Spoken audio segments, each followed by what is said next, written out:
Lift that person that is down up through your word in the name of Jesus. Amen. Thank you, Father. Thank you, Lord Jesus. In Jesus' name we have prayed. Amen. Let somebody shout hallelujah. Praise God. Welcome the person sitting beside you or standing beside you. Welcome to God's presence. Say to the person by the left, welcome to God's presence. The person by the right, welcome to God's presence. Welcome to School of the Spirit. You are looking portable. You are looking beautiful. You are looking handsome. You are looking takeaway. Praise God. Some people look go away, while some people look take away. You know, you see some people, oh yeah, let's go together. That is take away. But you see some people, praise God. You will not look go away in Jesus' name. I want us to, before we further, I want us to appreciate Pastor White and his wife and family again for hosting us today. We pray for you and for your children and over your ministry and career that the Lord will release His glory in a heavy dose in the name of Jesus. We pray that the promises and prophecies of many years over your life for good shall come to pass this year in the name of Jesus. This year the Lord will raise helpers of destiny in the name of Jesus. Any of them that is in a trap, that is under attack because of you, the Lord will release them in the name of Jesus. In Jesus' name we have prayed. I want to appreciate the choir, the instrumentalist, and our solo singer today, this morning. The person that led the praise. God bless you, man, in Jesus' name. And lift you up in Jesus' name. We are considering the gates of hell. There is a song, very popular song. The church is marching on. The church is marching on. The gates of hell shall not prevail. The church is marching on. What exactly is the gate of hell? Matthew chapter 16. Matthew chapter 16, verse 15 to 18. Matthew chapter 16, verse 15 to 18. If you are in Matthew 16, say amen. Okay. From verse 15. He said unto them, but whom say ye that I am? Verse 16. And Simon Peter answered and said, Thou art the Christ, the Son of the living God. And Jesus answered and said unto him, Blessed art thou, Simon Bar-Jonah, for flesh and blood has not revealed it unto thee, but my Father which is in heaven. Our focus is verse 18. And I say also unto thee, thou art Peter, and upon this rock I will build my church, and the gate of hell shall not prevail against it. This scripture is the consideration for all the School of the Spirit for this month. In Ilorin, last week, Saturday, we considered the church. Today we are looking at the gate of hell. And tomorrow, if the Lord tarries in Lagos, we'll be looking at the great controversy. The reason for the great controversy is that before you can say the gate of hell will not prevail, it means there is a controversy between the gate of hell and the church of God. And the battle here is between the gate of hell and the church of God. It's between hell and the church of God. The gate of hell are the channels through which hell will send its attacks against the church. The church is a spiritual body of the called out ones. is not a physical congregation. It's a spiritual body of the called out ones. When you are called out, it means you were called from somewhere into another place. We are told in 1 Peter chapter 2 verse 9, 1 Peter chapter 2 verse 9, that ye are a chosen generation, a royal priesthood, and holy nation, a peculiar people, to show forth the praises of him who has called you out of darkness into his marvelous light. And then in Colossians chapter 1 verse 13, Colossians chapter 1 verse 13, we are told, who has delivered us from the power of darkness unto the kingdom of his dear Son. He delivered us from the power of darkness and translated us to the kingdom of his dear Son. So, when the church is a people, if the church is a people called out, it means the church is a people called out of darkness, called out of the power of darkness into the kingdom of his dear Son, to show forth the praises of him who has called them into his marvelous light. If we have been called out, it means we have walked out of a particular civilization. We are called out of a particular experience. We are called out of a particular kingdom. We are called out of a particular civilization, a particular place. Physically, it represents Egypt, and the church represents Israel. Israel was called out of Egypt. Later, we are told in Hosea, out of Egypt I called my son. So, if we are sons and daughters of God, God is calling us out of Egypt, calling us out of darkness into his marvelous light. It means there was a passage that we passed through when we were called out. We must not pass through that passage back again if we don't want the same darkness that controlled us before we were called to continue to control us. There was something that led us into that darkness, and God called us out from that darkness. We must not go back to it. And though we have been called out of darkness, as long as we are still living on this planet Earth, we are living on enemy territory.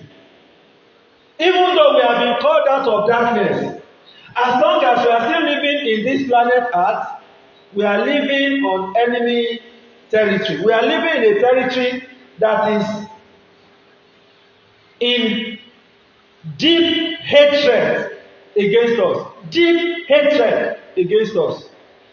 In 1 John chapter 5 verse 19, 1 John chapter 5 verse 19, the New Living Translation says, New Living Translation, we know that we are children of God, and that the world around us is under the power and control of the evil one.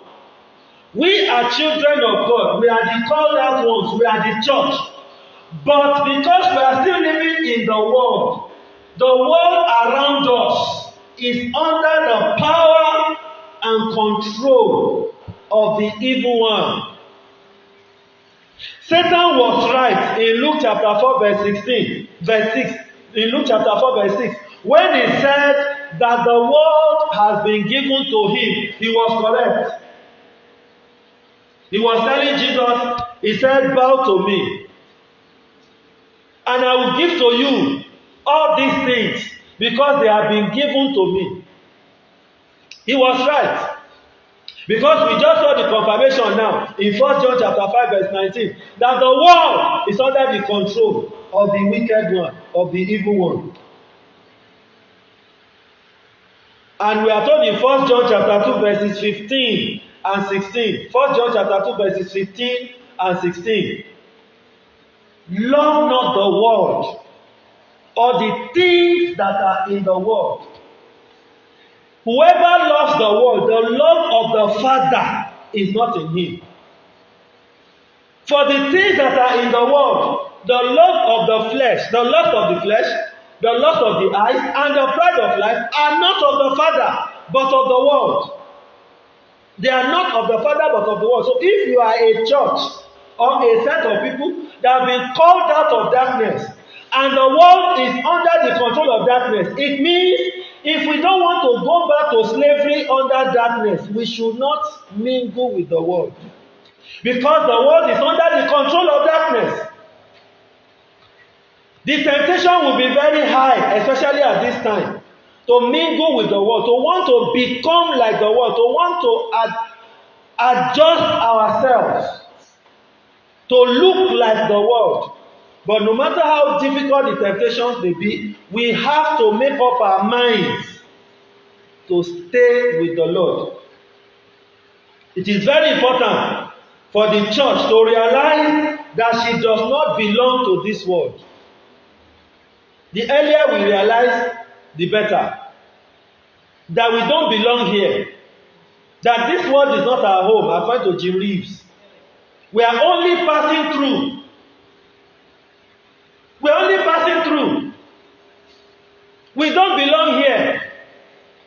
Build houses, buy cars, live as comfortably as you can in this world for the sake of finding it easy to serve God. But let that be your purpose. It shouldn't be because you want to blend with the world. It shouldn't be because you want to stay here forever, because you cannot stay here forever. It shouldn't be because you want to blend with the world, because you cannot blend with the world. You don't belong to this world. It will be good for the church to realize that we don't belong here. And that though she lives in the world, she must never absorb the world into herself. The church must never absorb the world into herself. I want us to read some scriptures. John chapter 15, verse 19. John chapter 15, verse 19. I would have quoted them, but I deliberately want to read them. John 15, 19. It says, if ye were of the world will love his own. But because ye are not of the world, but I have chosen you out of the world. Remember, the Bible says, for ye are a chosen generation, a royal priesthood, and holy nation, a peculiar people. You have been called out of darkness. So, and the Bible, the Lord Jesus Christ is saying here, that I have called you out of the world. So the world is darkness. I have chosen you out of the world. Therefore, the world hates you. The same John chapter 17, verse 14. John chapter 17, verse 14. I have given them your word, and the world hates them, because they are not of the world, even as I am not of the world. He tried to ring it in the ears of the apostles. You don't belong here. This world will hate you. He tried to emphasize it to them. Another one, Matthew chapter 5, verses 11 and 12. I told us I would have quoted them, but I want us to read directly. Matthew chapter 5, verses 11 and 12. It says, blessed are ye when men shall revile you, that is, when they despise you, when they insult you, and persecute you, and shall say all manner of evil against you falsely for my sake. Rejoice and be exceeding glad, for great is your reward in heaven. For so persecuted they the prophets which were before you. The same match as, not the same match now. Luke chapter 6, verse 22.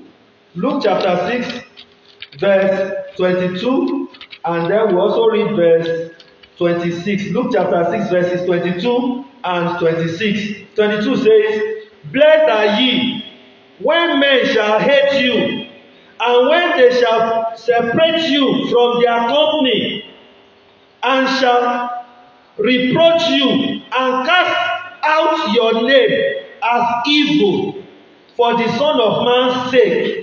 Verse 26, woe unto you when all men shall speak well of you. For so did their fathers to the false prophets. Beloved, does this look like the picture of the kind of church we have today? If not the word shouting rankadede to our church leaders today, are our church leaders not becoming exactly like the world? Is the system of the world not in the church? If we say the gate of hell shall not prevail, it will only happen that way if the church stays in her place. If the church does not shift position. Unfortunately, when we compromise, there is no how that we will know the technology of the world system like those that are the children of the world. And so, no matter the so-called enjoyment we say we have, we are still suffering compared to what they have, because they know their own language, they know their own system better than us. Blessed are you when men will hate you for my sake. Has your faith, has your stand for God been so clearly defined that people are saying evil against you yet? Ordinarily, somebody in the church saying what you did not say, you have scattered the whole church. Why will she say I'm the one that told her about pastor? Did I tell you anything about pastor? And this is a Christian, no? She begins to tear the whole church and begin to scream and curse and insult because somebody said she said something about the pastor. That is all. No? They have not yet said, come here. You say you are a believer. I will kill you today. It has been gotten to that level. We are protecting ourselves, defending ourselves. Because self is still at work in us. Self is the one on the throne in our hearts. We say another thing with our mouths, but what is going on in the heart of majority of Christians is completely different. There is no how that kind of believer who is a member of the church cannot fall under the gate of hell. When I use the church in this context, I'm not referring to a building. I'm referring to you as the member of that church, of the church of God. As the church of God. If we have not yet gotten to the point where there is a clear distinction between us and the world, we have not yet begun the Christian journey. It is not yet clear. Our faith is questionable. The devil only runs after the people that make sense. He doesn't waste his time on riffraffs. Praise God. Hallelujah. Just like Illuminati, for instance. Illuminati will not come after somebody who is struggling to compose one or two songs in one corner. No. Because they know that that one does not have influence yet. Unless when they see potentials in him, that this one, if we can project him, he will bring people to us. But under normal circumstances, they will go after those who already have name. So that every small error those ones make, several people will make it together with them at the same time. So even the devil, he has eyes for the good ones. If the devil is not attacking you, you are not a correct Christian. It means you still belong to the same party. You are still parlaying together. If he's not fighting you, something is wrong with your life. Hear what Jesus said. He said, woe unto you when men say good about you. That's how their fathers did about the false prophets. That's how their fathers did about the false. That's what they said about the false prophets. The ones that have promotion, that are promoted publicly, are those that will not say the truth. Praise God. There are people who have traded their souls for fame, traded their souls for position, traded their souls for money. Beloved, if you see a rich man that is a believer and is humble, respect him. Because he has done a lot of job to stay humble. Then, I will say we'll still get there. Because money is a devil.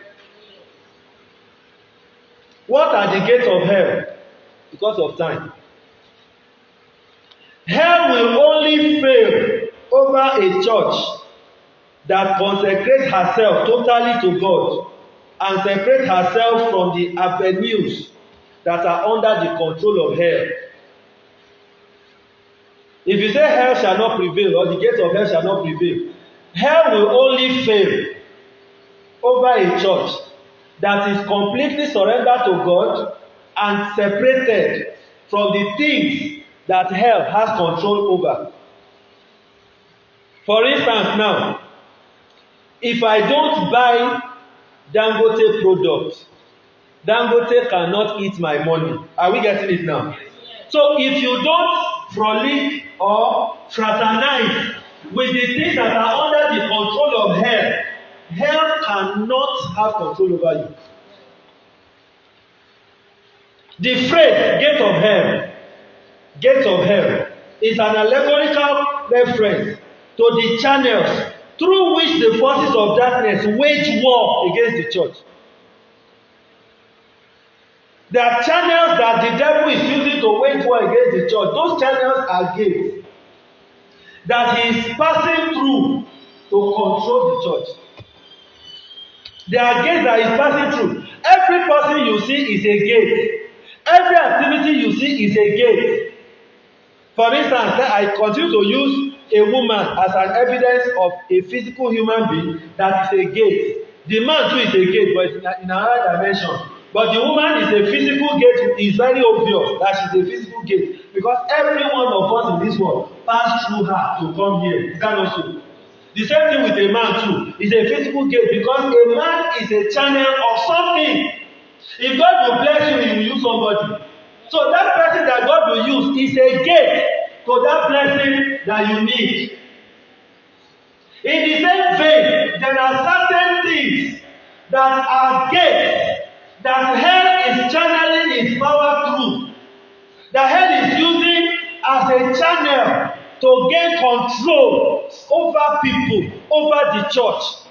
Those channels are the gates of hell that we must identify and fight against as believers. We just mentioned about 3 of them or 4. Number 1, they are the factors through which darkness wields control. They are the factors through which darkness wields control. The gates of hell are the factors through which darkness wields control. For instance, sin. The Bible says in 1 John chapter 3 verse 8. 1 John chapter 3 verse 8. He that commits sin is of the devil. So anyone who commits sin has already surrendered himself to the control of hell. Because sin is one of the gateways that hell passes through to control people. Another factor is ignorance. Still under the first point, ignorance. The Bible says in Hosea chapter 4, verse 6, my people, it didn't say unbelievers are destroyed. No, it said my own people are destroyed for lack of knowledge. So it means even God's people can be destroyed because of ignorance. So ignorance itself is another gate, it's another channel, it's another factor that hell can use to destroy the church. Even though Jesus said the gate of hell shall not prevail. The truth is, over individual members, hell has been prevailing. It's over the church as a body that hell has not been able to prevail. Do we get the picture now? There's a difference. But over individual members, hell has prevailed over and over and over again. But over the church as a can never prevail. Many people were killed in the apostolic age now, in the first century of the church, but the church continued. Individual members were killed, but the church was not killed. So it's still the same thing. The church age started under the ministry of the apostles. And the church age is going to round up under the ministry of the apostles. We are back to the age where the apostolic ministry is in charge. The ministries in the body of Christ dissipated at a point, but at different times during church history, they began to wake up gradually. There was a time when emphasis was on mission. Another time emphasis came on healing. Another time emphasis came on faith. Another time emphasis came on prophets. Now the emphasis is on apostles, the apostolic ministry. If the church began on the platform of the apostolic ministry, and we are now at a time when God is restoring the apostolic ministry, it means the church is about to round up. And when the church started under the apostolic ministry, it was under house persecution. We are back to that time. So it means the church will also come again under house persecution. We have already started saying it. The church is coming under hot persecution because hell is let loose. We may not realize it. The past 4 years, God just put a little cushioning effect over the church. That is why the persecution was not felt too much. And the world is still trying to be stylish about it. They have not yet come out publicly against the church, but they are going there gradually. Because the church is not of the world hates us. That is where I started from. Ignorance is one of those channels. Another one is the deceitfulness of riches, still under point 1. I said factors through which darkness wields control. 1, I said sin. 2, ignorance. Still under that point, the deceitfulness of riches. There is something about money. I wanted to say the other time, if you see a believer that has money and manage to continue to remain humble, respect him. Because he's fighting a battle that most believers cannot win. That's the truth. That is the gospel truth. You may not be able to say exactly what I'm saying now until you see money. I'm not talking of money in millions. So not where maybe the highest money you saw, 2 million. If you became proud because of 2 million, then you have been born to die poor. No, that's the truth. If you became proud because of 2 million, it means you don't even have any sense of wealth in your life. But when you begin to enter some realms of money, as a pastor, sir, one politician comes to you for prayer. After you finish praying, he just tells his driver to bring the Ghana must go back in his boot. He brings it and it is money. And you continue to preach the truth. You are a man. Praise God. You are very strong. You are very strong. Let us read 1 Timothy. I will not quote this one. We'll read it. 1 Timothy chapter 6, verse 9 to 11, and then we'll read verse 17 to 19. Verse 9 to 11 and 17 to 19. 1 Timothy chapter 6, verse 9. But they that will be rich fall into temptations and a snare, and into many foolish and hurtful lusts, which drown men in destruction and perdition. Why is he listing these things? These are the potentials of money. These are the potentials of wealth. Verse 10. For the love of money is the root of all evil, which while some coveted after, they have err from the faith and pierce themselves through with many sorrows. But thou, O man of God, flee these things and follow after righteousness, godliness, faith, love, patience, meekness. That's to verse what? Verse 11. Then verse 17 to 19. Charge them that are rich in this world, that they be not high-minded, nor trust in uncertain riches, but in the living God, who giveth us richly all things to enjoy, that they do good, that they be rich in good works, ready to distribute, willing to communicate, laying up in store for themselves a good foundation against the time to come, that they may lay hold on eternal life. Beloved, the Bible says God is able to make you abound in all things, that you may be able to abound unto every good work.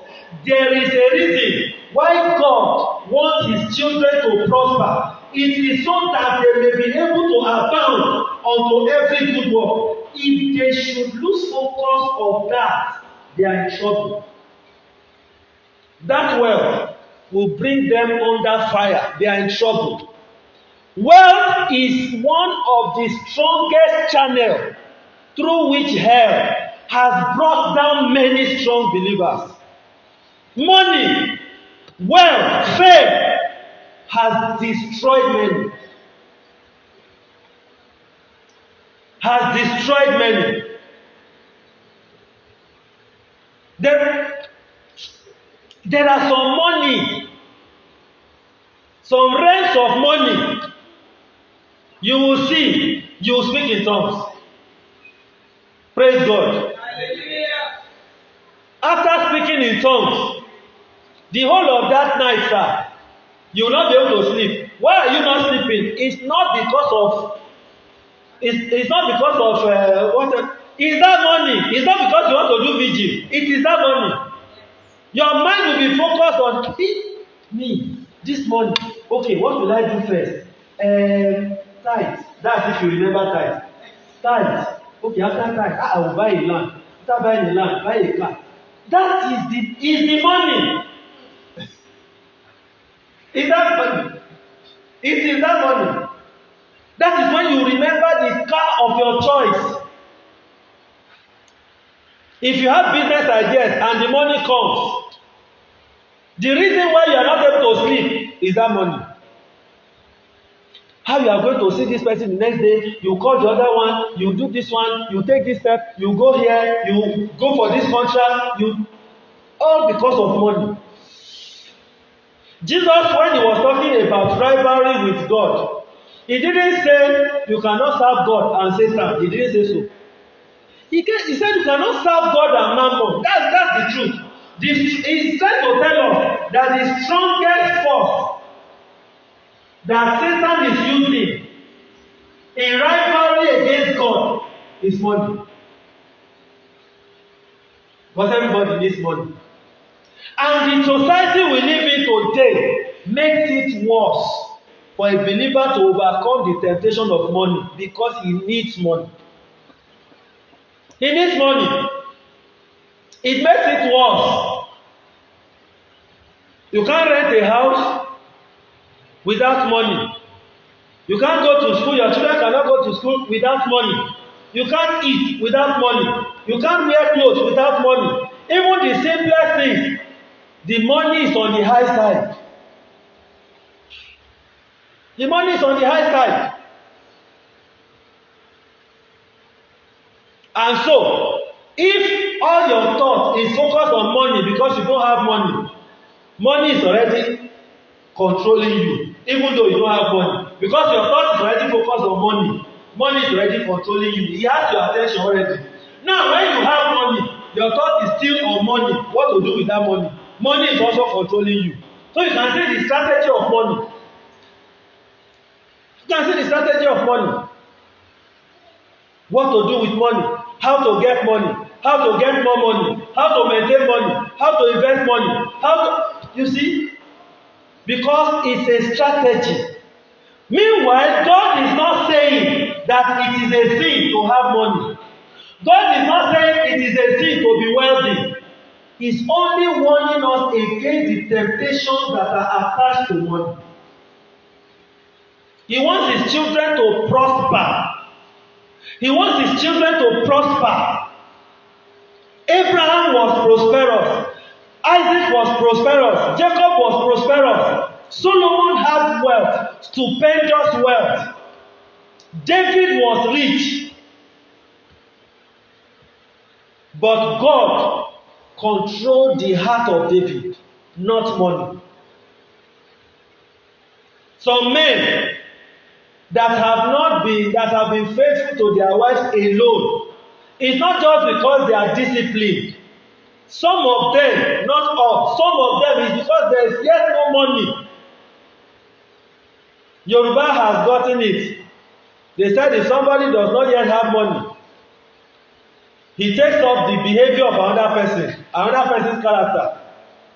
Bẹ́ẹ̀ ò bá tí lówó, ìwà oníwà ló ń wù. He is nice.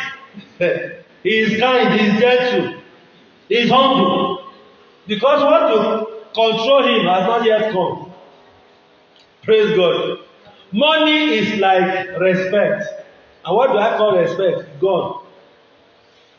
Money is like God. No matter, you can look at this young man now and say, I'm not your mate, and control him anyhow. But let him carry gun. He will control you. Praise God. That is money. Praise God. Even though you are older, he will control you. Have you not seen most of people, the drivers of most rich men? They are people who are the age of their fathers. It's not them that are controlling the driver. It's money. It is money. Have you not seen bouncers or bodyguards? They are bigger and stronger than the person they are defending. They can squeeze him and break him. But why can't they do so? It's money. Praise God. Money has power. If you say you are a believer, I don't need money, I pity your life. You know, there was a time when some of our songs, we need to adjust them. Songs like, you take the whole world and give me Jesus. Of course, you can't give the whole world. But, no, that's not even the song I want to reference. There's this song by Kirk Franklin many years ago. He said, silver or gold, gold, I'd rather have Jesus than silver or gold. Now, I'd rather have Jesus than silver or gold. Which is true, which is basic and accurate Christianity. But we are now in times when that song is being adjusted. Silver and gold. I would rather have Jesus plus silver and gold. Now, it is also correct as long as silver and gold does not take Jesus from you. Are we getting it now? Because with your Jesus alone, without silver and gold, you will deny Jesus. I'm telling you, where we are now, with your Jesus alone, without silver and gold, you will deny Jesus. Praise God. Sometimes when we travel and we enter public transport, some things you hear, if you don't have self-control, you misbehave. The way some people in the same cab with you will talk to you, you pity yourself and want to react. Then out of that anger, if you have money, you get a car to drive by yourself. You drive that car. The way other road users on the road are driving, if you are not careful, you forget that you are a child of God, you insult them. Wait! Praise God. So when you did not have car, you were facing temptation. Now that you have car, you are facing temptation. So if your hold on Christ is not strong, anything revolving around money, with or without it, you will still deny Jesus. But one is better, to have it and yet have Jesus. Because that's where we are now. Secondly, the gates of hell are the strongholds that can weaken the strength of the church. They are strongholds that can weaken the strength of the church. A stronghold is a system that controls a reality. It's a system that controls a reality. When there is a stronghold somewhere, that stronghold will determine the experience of that territory. The Bible says, casting down imaginations and every high thing that exalts itself against the knowledge of God. What are those imaginations and high things? Strongholds. To the pulling down of strongholds. So the strongholds in that context are the imaginations that exalt themselves against God. So stronghold is a system that controls a reality. The gate of hell are the strongholds that can weaken the strength of the church, e.g., division or lack of unity. In Mark chapter 3 verses 24 and 25, Mark chapter 3 verses 24 and 25, in verse 24 it says, every kingdom divided against itself cannot stand. In verse 25 it says, every house divided against itself cannot stand. And this is a major stronghold that hell has employed to devastate the church, to remove the strength of the church, to weaken the body of Christ. The body of Christ is divided, highly divided. If we don't realize these things as operations of the devil, we will think we are just trying to defend the truth. You can't defend the truth. Praise God. Hallelujah. It's just like a duckling, the baby duck. You know duck. Yes. Some people call it pepper, some people call it pangba. I think that's local Yoruba for Kwara, pangba. You know the mouth is long. Now, when the baby duck sees the mouth of the mother duck and says, why is your mouth long like this? The mother duck will say, don't worry, it's a matter of time. Because it's the truth. It will defend itself. The mother dog doesn't need to explain. It's a matter of time. The baby dog will one day discover that his mouth is growing and growing. That's the truth. You can't defend, you don't need to defend the truth. The truth will defend itself. So when you say in the name of defending the truth, you are now scattering the body of Christ, you are a devil. In the name of trying to defend the truth, you will discover that self is part of your defense. This is what we believe. Any believer who does not believe these things is not a true Christian. You are a liar. Praise God. There are basic doctrines of the faith. Anyone who does not believe those ones is not a Christian. That one is general. But outside those general ones, specific things like in our own church, we don't do this. We don't do that. Any church that do them is not a church of God. You are not saying the truth. Go to Revelation chapters 2 and 3. Read about the characteristics of each of the 7 churches and how Jesus introduced himself to them. He did not introduce himself to any 2 churches the same way. To one church, he is the door. To another church, he is the one with the double-edged sword. To another church, he is the one standing in the midst of the lampstand. To another church, he is the first and the last. He introduced himself to each church differently, and yet is the same person.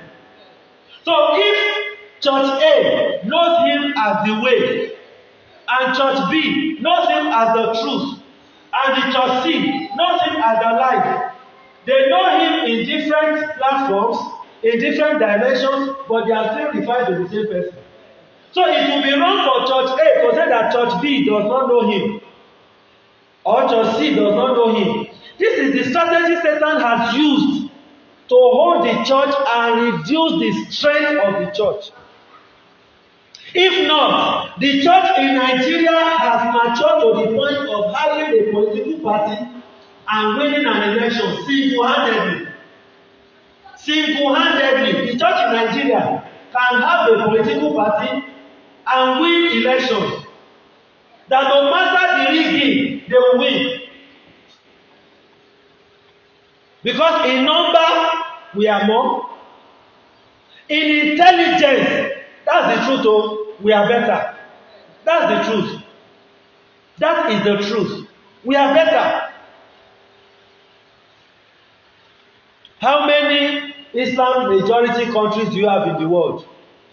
But we have more countries in the world, whether they are majority Christians or not, that support Christianity than Islam.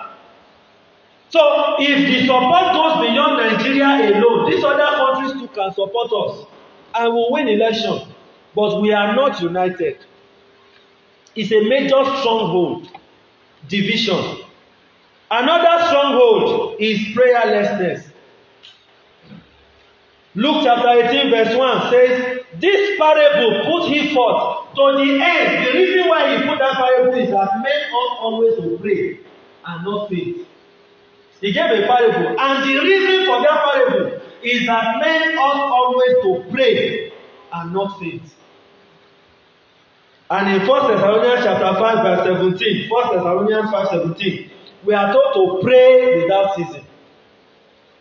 In the morning, pray. In the afternoon, pray. In the evening, pray. In the midnight, pray. Every time you are on prayer mode, pray. But why do we have so much prayer and few answers? One of the reasons, one of many reasons, is that we pray amiss. We pray amiss. The best prayer is to pray the will of God per time. Not just the will of God on a general level, but the will of God per time. When it is time for a particular thing to happen, you do that prayer at that time. You know how to pray. This is the confidence you have in Him. Yes, sir. In approaching God. Yes, sir. That if you ask anything according to His will, Yes. He hears us. Exactly. And if we know Yes. that He hears us, Yes. whatever we ask, Yes. we know that we have what we ask. What we ask, yes, sir.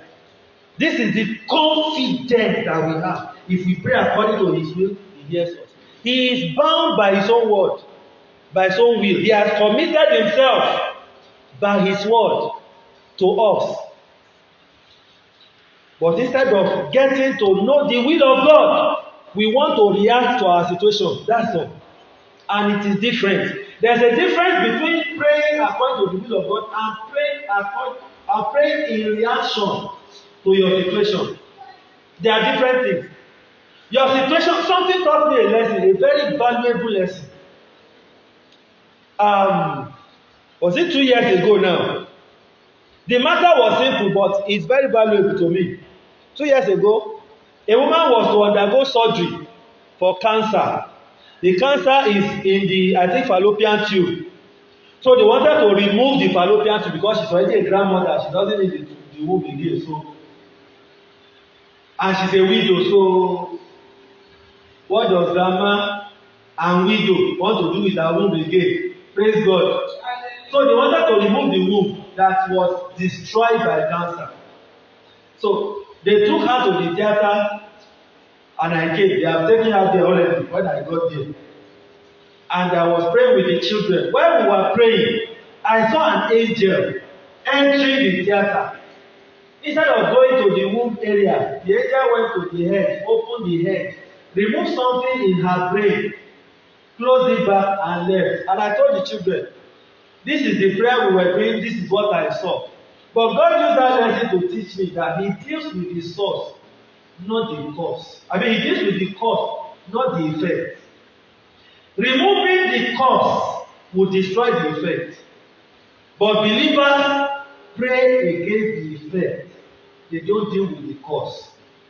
That is why we pray a lot and no answer. There are other reasons, but one of the reasons is that we deal with the effect. we are not dealing with the cause. We pray against the effect. Poverty in my life. What is the cause of that poverty? We don't take time to find out.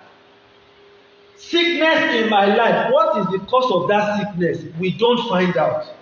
So we would rather be buying antibiotics to deal with the infection instead of dealing with the source of the infection. Is it uncleanness? Whatever it is, we don't bother. That is how we handle prayer.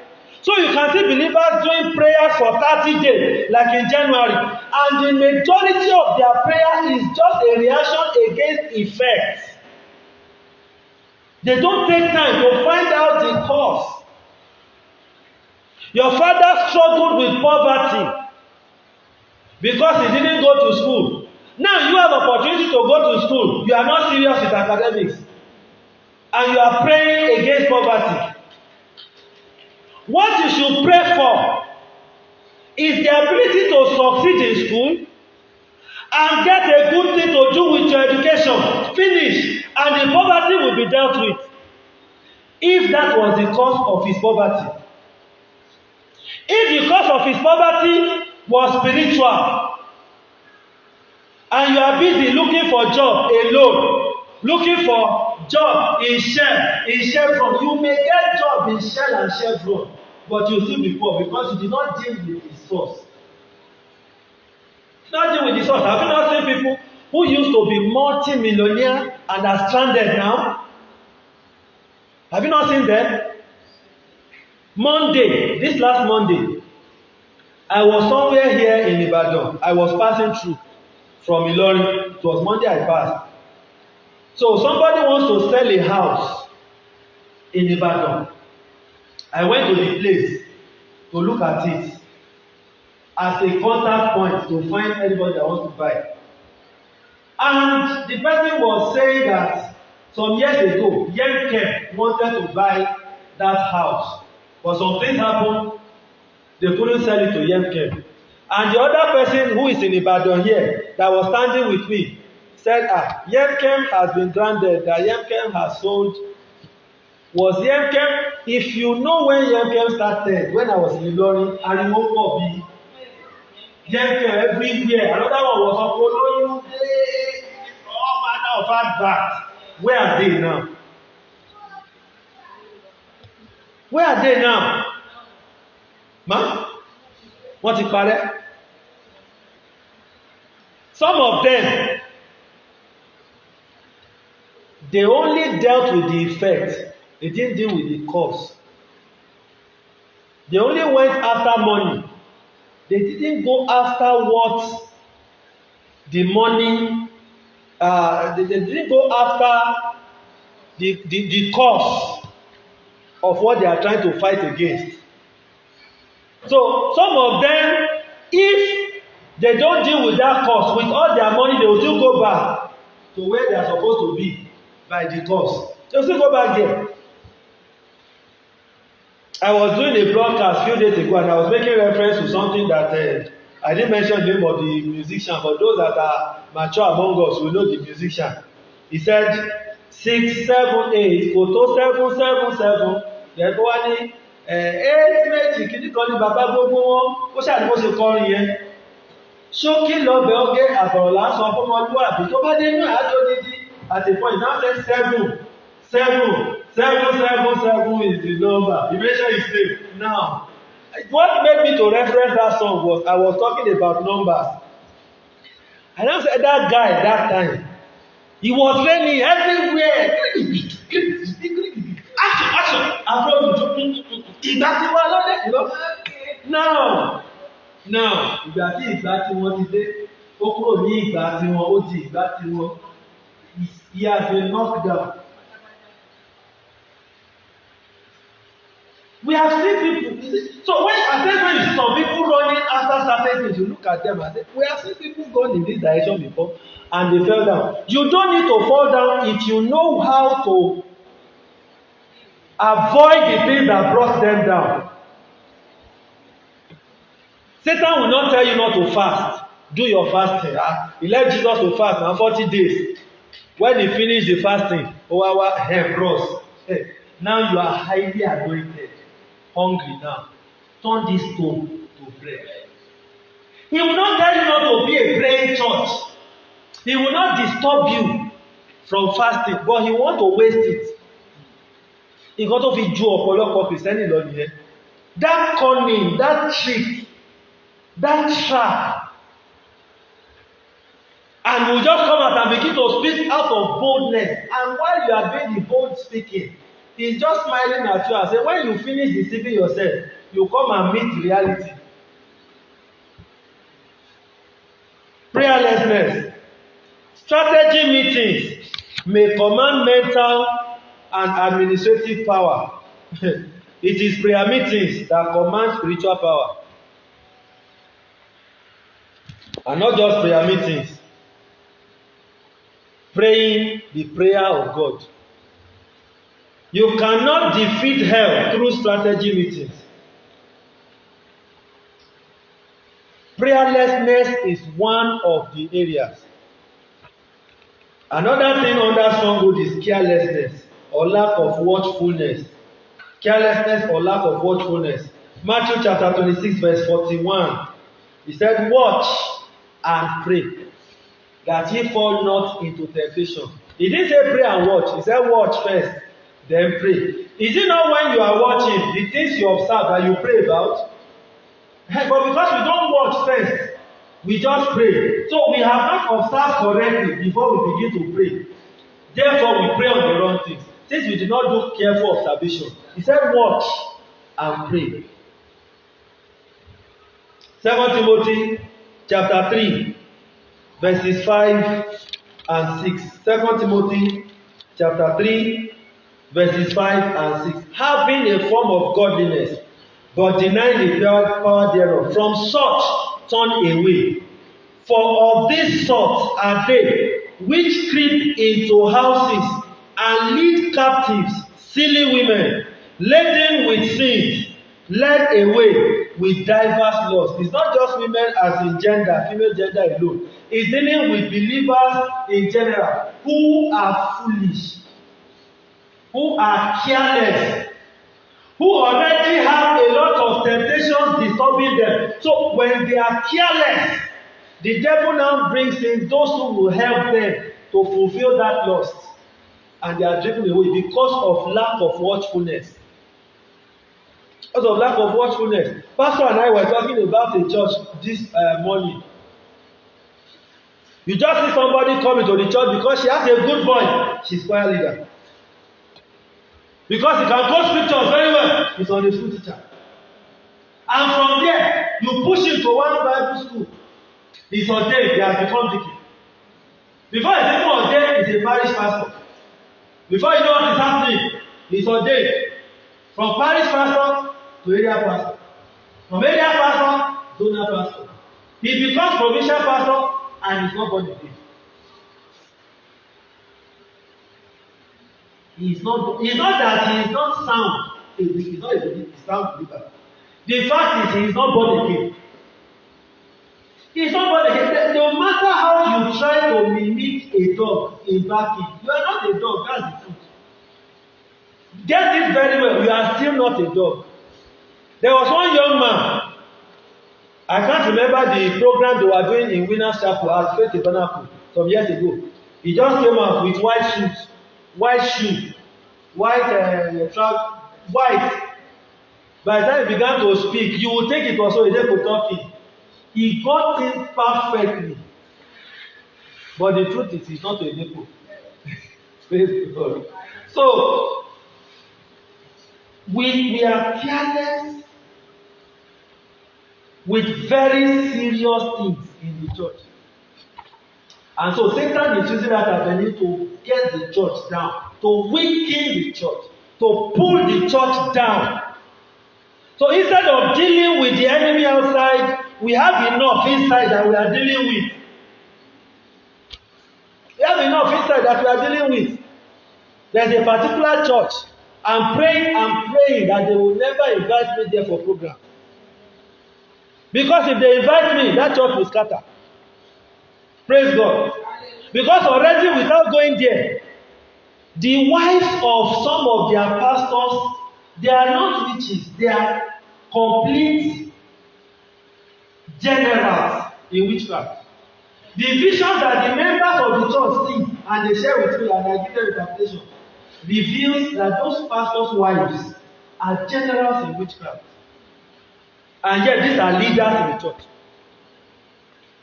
For many years, Baba Obada raised interpreter, a woman. Baba did not know that she was a complete witch. It's only what God reveals to you now, Abi. Baba did not know. Baba did not know. One man, when he came to Christ, he was giving confession. Towards the end of his operations in darkness, he was given an assignment to go and destroy a particular church in Port Harcourt. And he was given the assignment to do within 1 year. No, 14 months. That's 1 year, 2 months. He was able to accomplish it within 9 months. How did he do it? They took his spirit man, turned it to a python, locked it up in Himalaya mountains in India. The reason why they did that is that if he should go and do another thing here, he would die. If he does anything that is different from the assignment they gave him, they will kill that spirit, which is snake. He will die. So he went to that church in Port Harcourt also. He got there, he joined the church. Within 6 months, they have ordained him as minister. He finished his assignment, an assignment that should take 14 months. He finished within 9 months. In the choir, he recruited some sisters. Those sisters began to sleep with the strongest brothers in the church. Before you know what is happening, an assignment of 14 months, he completed within 9 months. He wrecked that church and left because of lack of watchfulness. Azusa revival. Those of us that have read about Azusa revival, it was one person that destroyed it. One person. How did it happen? William J. Seymour, a young man full of fire, had a secretary. This secretary was in charge of like the life wire of that ministry. Not knowing, he didn't know that the secretary was interested in marrying him. So he married another sister. Even the sister he married, it was the sister that proposed to him. He was not thinking of marriage. So he married her. When the secretary saw that he married another person, she left the church and went with all the address, everything that made that ministry, took it away. And so all the money, support, visions, every activity of that ministry was channeled towards her.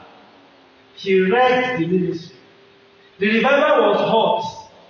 It was tough. Until today, those who understand about that revival are still praying that God will do the kind of thing he did in Azusa Street, but it was more carelessness that wrecked it.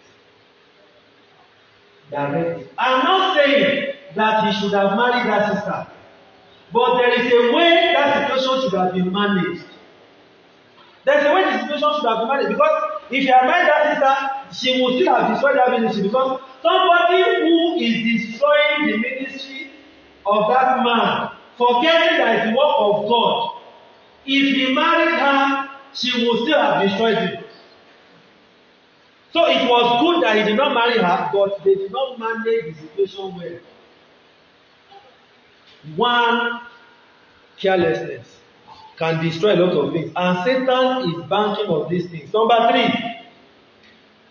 Don't let me take this one. Let me just take the last one to save our time. Number 4 will now become number 3. Number 4, which is our number 3, ungodly authorities and policies that are empowered to subjugate the church. Ungodly authorities and policies that are empowered to subjugate the church are part of the gates that hell is operating through against the church. Revelation chapter 13. I want us to read this one because it is very important and it is coming very soon. There is no prayer you do that will change it. So I want us to prepare ourselves. Revelation 13, verses 6 and 7. And he opened his mouth, talking about the beast. And he opened his mouth in blasphemy against God, to blaspheme his name and his tabernacle, and them that dwell in heaven. So he did not only blaspheme God and the temple on earth, he blasphemed those that dwell in heaven. Verse 7. And it was given to him to make war with the saints and to overcome them. And power was given him over all kindreds and tongues and nations. This is a word power, an authority that was given power to blaspheme God and to war against the saints and overcome them. You know, I started by talking about the fact that the world hates the church, and the world is looking for an opportunity for an open confrontation against the church that will destroy the church. The Bible says, Jesus speaking said, the gate of hell shall not prevail. But there is that agenda of hell to silence the church. When Paul the apostle was defending himself before King Agrippa, he said, I made up my mind to frustrate the church. Some of them I killed, some I put in prison. I made up my mind to frustrate the church. There is somebody that is still coming. There is an entity, there is a power, there is an authority, there is a government that is coming that will have power to war against the saints and prevail and overcome them. That's what the Bible says.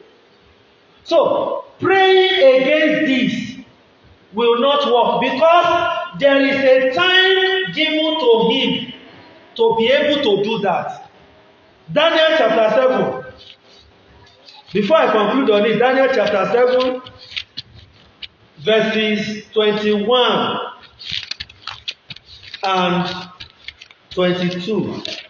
Daniel chapter 7, verses 21 and 22. He says, I beheld, and the same horn made war with the saints and prevailed against them.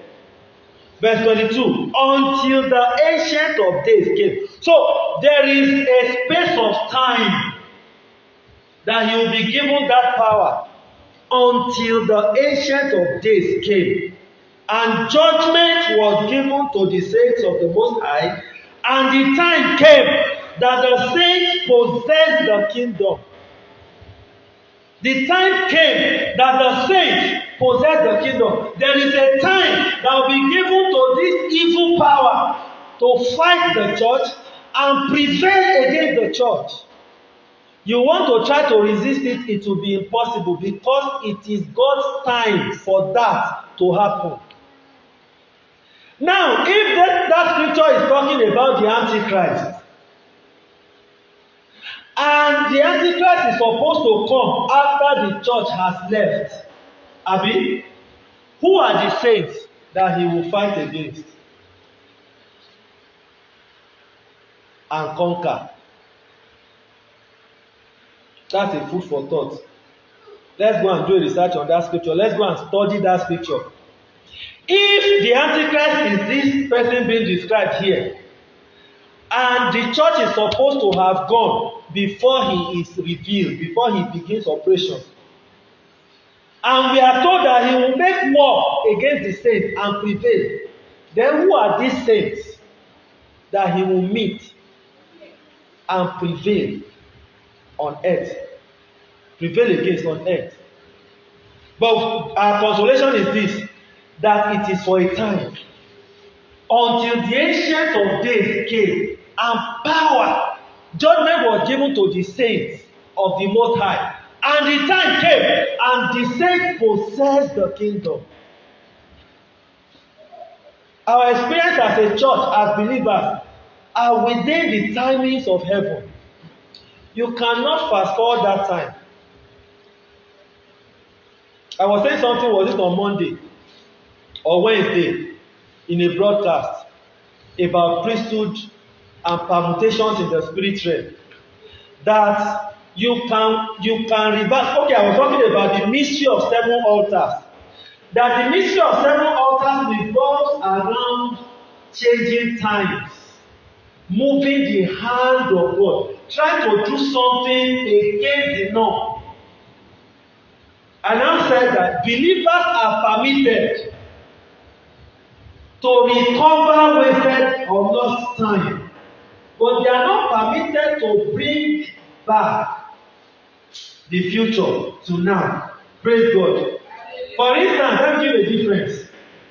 When those in the world do money ritual, what they are doing is what should be their own. Maybe in 10 years time, they bring it here now. So they get the money now and they die now. Because they are getting that money at the wrong time.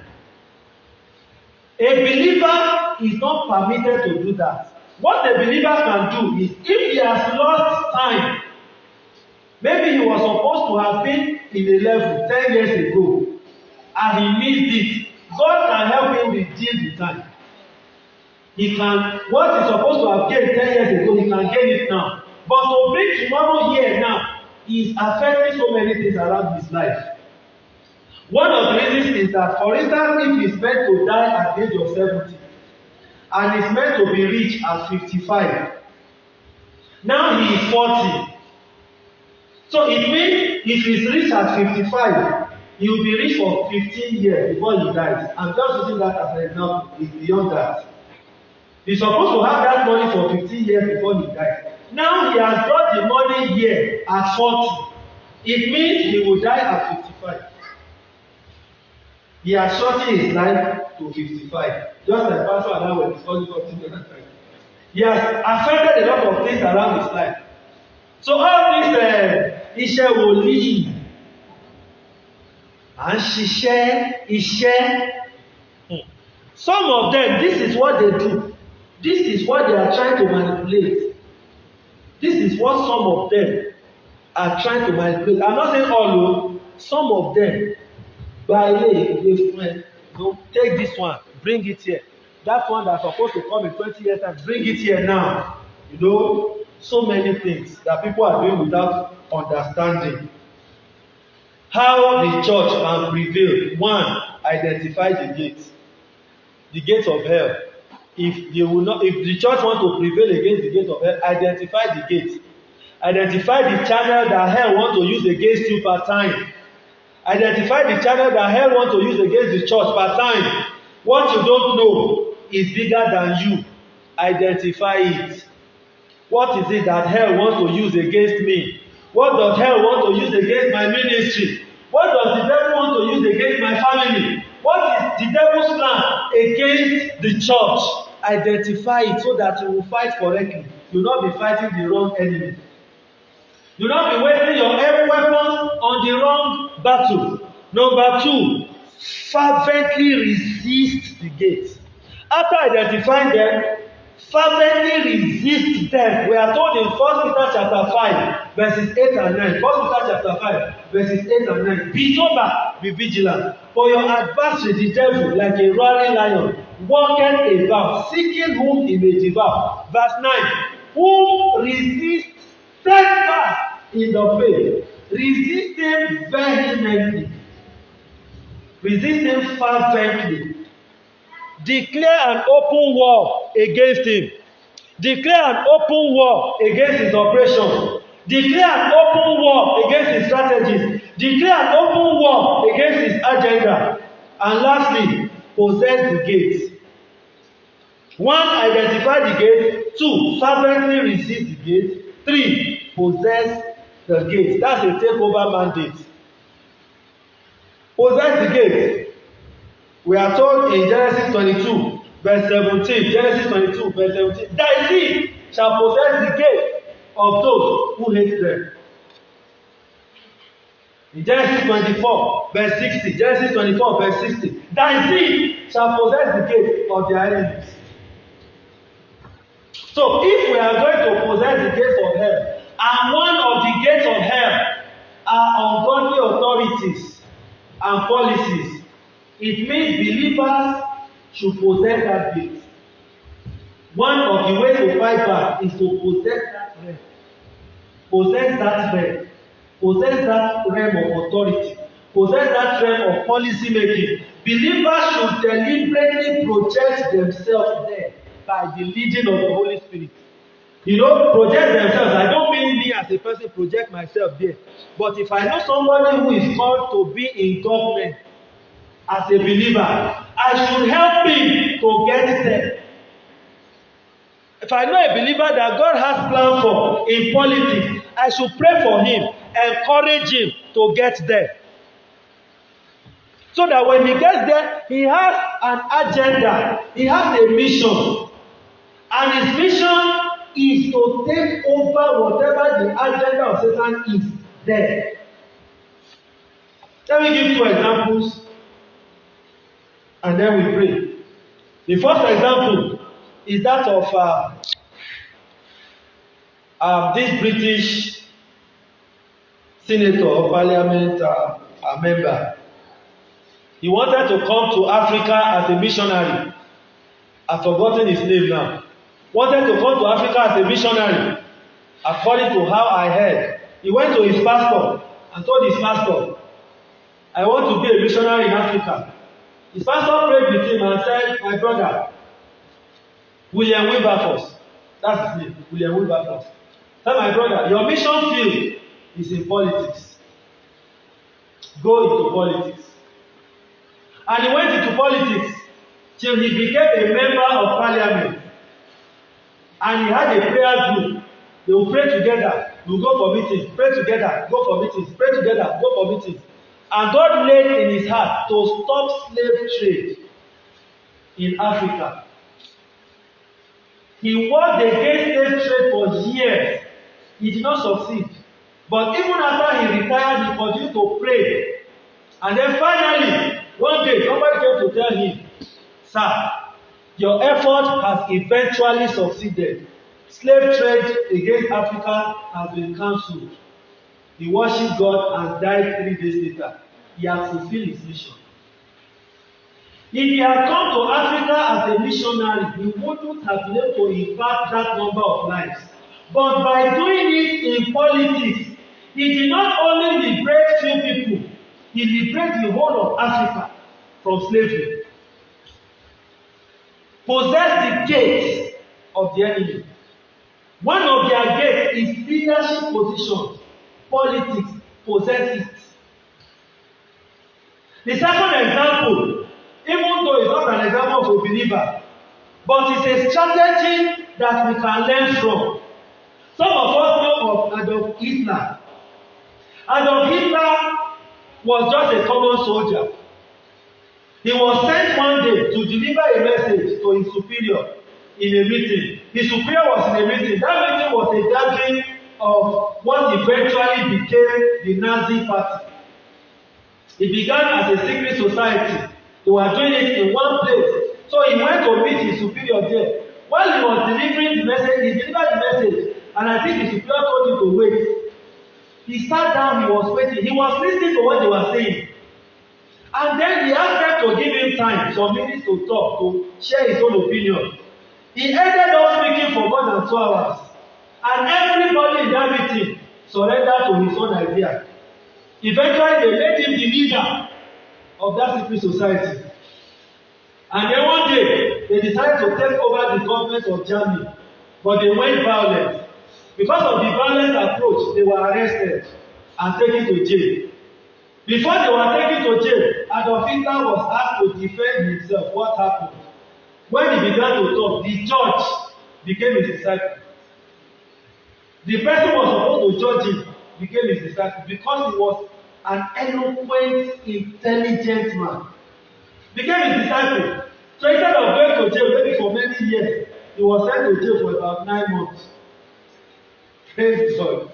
While he was in jail for 9 months, he and his companions that were put in the same cell, they planned the manifesto of what they eventually fulfilled through the Nazi party.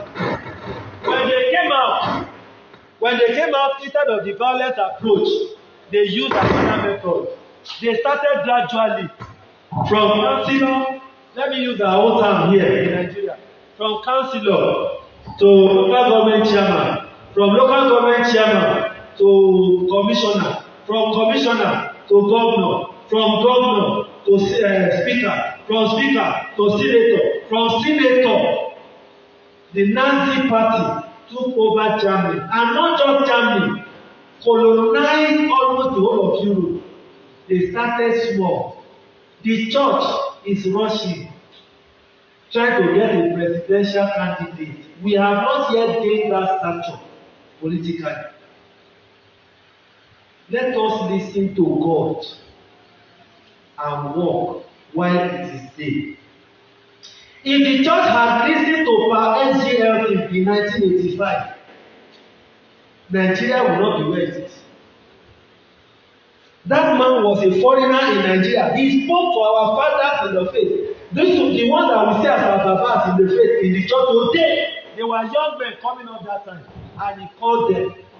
He told them, he said, "You believers, participate in politics. A time is coming in Nigeria when it will be needed." Thank God he topped it up with another prophecy. He said, "Thus says the Lord, that Nigeria will be disgraced worldwide.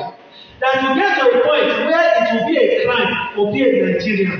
But after that season, that people will come and ask Nigerians, where is your God? Let us follow you."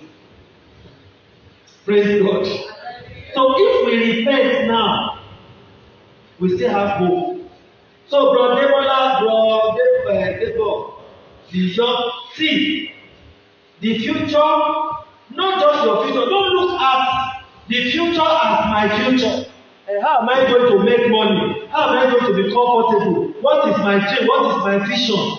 Look at the kingdom of God as your vision and your own role that you will play in establishing that kingdom. If God is leading you in politics, go there with confidence. Let God help you. Involve pastor, he will pray for you. He will counsel you where it is necessary. He's a man of understanding. He will not say, politics is the devil's game. No. It is because the people that are doing it invited him there. You go there and take Jesus there. Carry Jesus there. Be hot. Be dangerous. If it is in economy, I like the way that woman is going. Now, assume that she is a believer. Do you know how much influence she will make? The other woman that was contesting against her, is it Chinese or this one Chongqing? That woman stepped down for her. So she's the only female, only chance now. She's definitely going to win that post. Just imagine that she's a child of God. I don't know if she is. Just imagine that. They began somewhere. If their thought is just their family, they can't go far. That's the truth. They have a bigger picture. Oh, do you think my thought for coming here for SOS is myself? If it is, I will come now. Praise God. There are no reason to discourage me. I won't come. But there is a bigger picture. You never can tell what one of these little ones will hear that will help them. You never can tell what any of them will become in life. You may think they are not hearing. It's when you get up and you see your children doing what to do in church that you surprise you that they were watching you. My youngest son, 2 years old, took stool, put one like this, put the other one on top, put a paper on top, carry the leg of his sister's teddy baby, this plastic baby, use it as microphone. and told the older brother to withdraw me. He was preaching. He said, I want to do what that he does. Praise God. They are studying you. They are looking at you. The environment they are doing, don't take it for granted. You are raising a future. You are giving rest for yourself. Believers should take over. Take over in politics. Not for self, but for the kingdom. Take over in business. If God is leading you in business, go there and do something.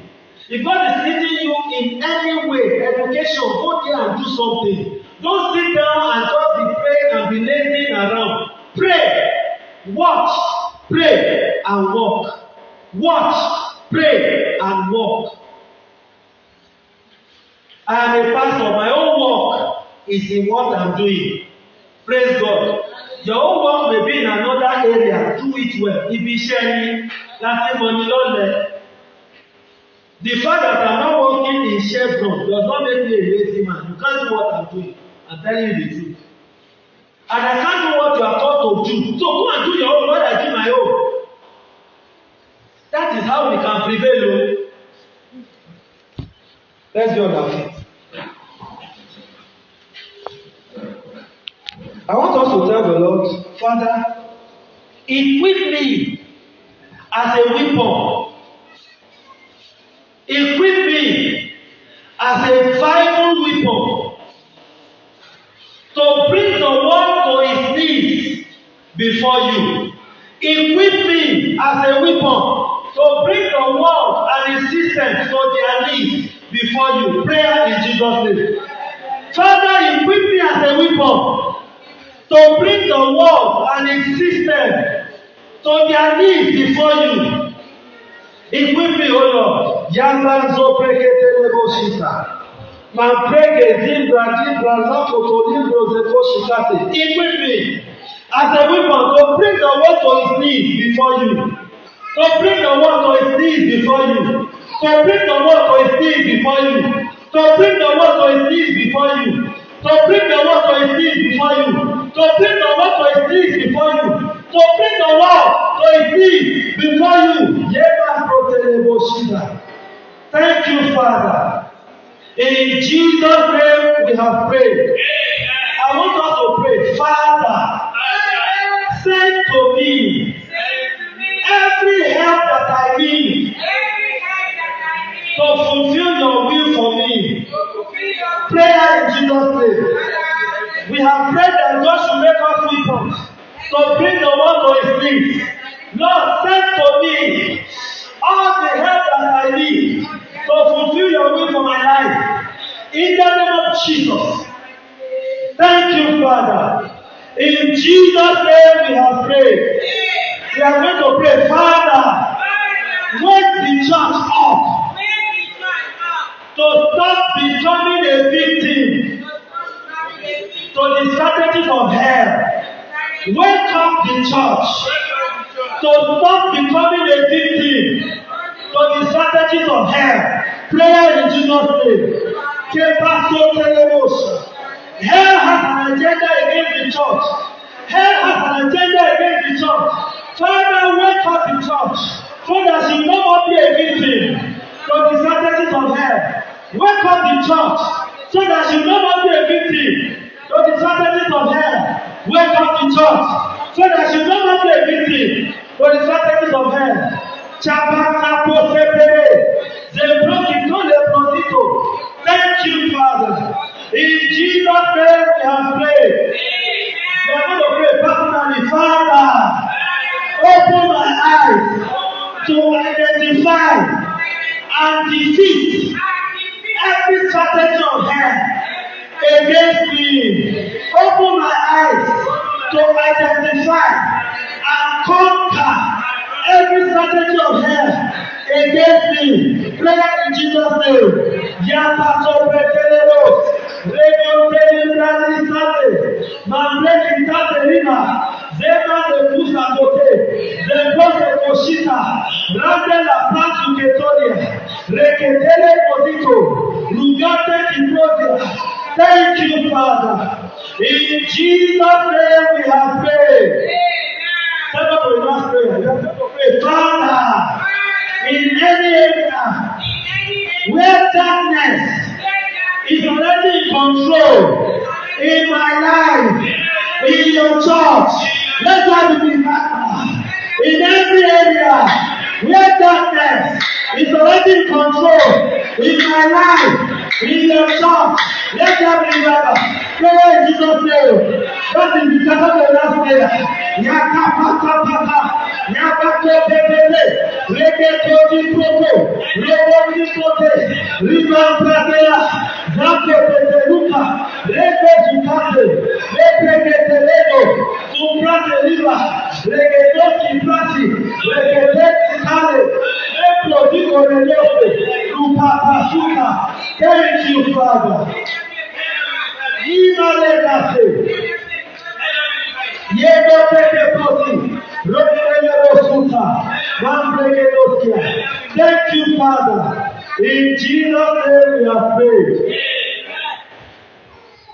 Our fathers in every realm, every dimension, their time is already ripening to leave. In the church, they are growing old. In politics, they are growing old. In business, they are growing old. In finance, they are growing old. In every realm of the society, those that we have as the major voices there, they are already growing old. The next generation is in our hands. We are going to pray. This is the last prayer. Father, in any area where you want me to champion your kingdom, Father, use me mightily. Anoint me, O Lord. You that is in ministry, Lord, pray. Lord, use me mightily.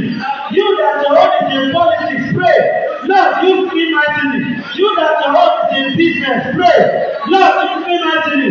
You that your own is in education, pray. Lord, use me mightily.